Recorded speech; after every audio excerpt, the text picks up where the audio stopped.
التاج، مساء الخير. نرحب بضيوفنا الكرام الذين جاءوا من أرجاء الإدارة الذاتية لشمال وشرق سوريا وأبناء الحسكة الأفاضل، فأهلا وسهلا بكم جميعا. باسمي وباسم هيئة الإدارات المحلية والبيئة لشمال وشرق سوريا نهنئ ونبارك لعموم أهل الحسكة خاصة ولشمال شرق سوريا عامة بهذا الإنجاز الغير مسبوق. نجتمع اليوم من كافة مكونات شمال شرق سوريا لنفتتح الحديقة العامة باسم حديقة الرابع من نيسان.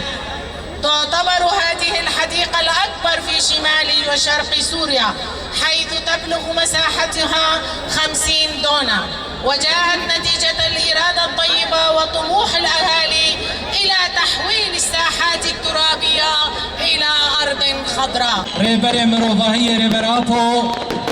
روجا بجيني لتباهي قال باكر رجلاتي سوري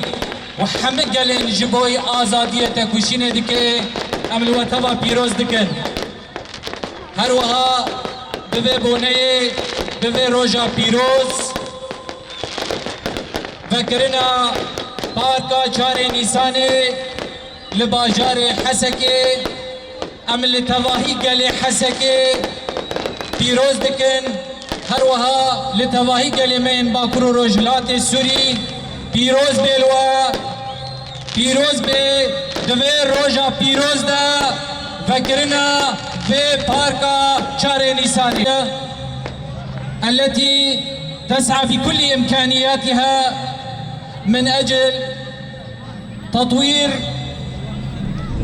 البنية التحتية وتقديم جميع الخدمات لأهلنا المقاوم في شمال وشرق سوريا، أهل حسكة بمقاومتهم بتكاتفهم بوحدتهم الذين أثبتوا في جميع المراحل، الذين تصدوا لها لجميع الهجمات التي استهدفت المدينة واستهدفت مكونات المنطقة.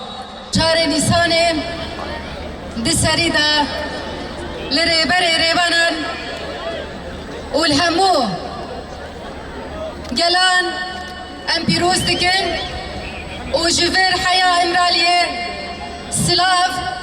جبو ريبري ريبران شهر نيسان وكو هرو ام تمدبيشن روشا فشينا جلانا روشا آواكرنا سيستمكي نوشن دي روشلاتا نافين يگو پیشنگ دیاوه لباکرو روشلاتي سوريا چتبم جبو بهم دبشن چاره نيسانه نروش بنا تاني ريبرتيه روش بنا سيستمكي نوشانه گو حمونة هم خاطر تمثيل دكن وده من دمدا بينغافكي لدشي سيستمكي گو حمو ما في كلام من بيدك شهر نيساني روش بنا هيزا شبكة سياسية يا بو دزانا جيانا ميتو يا بو دزانا جيانا ميتو يا بو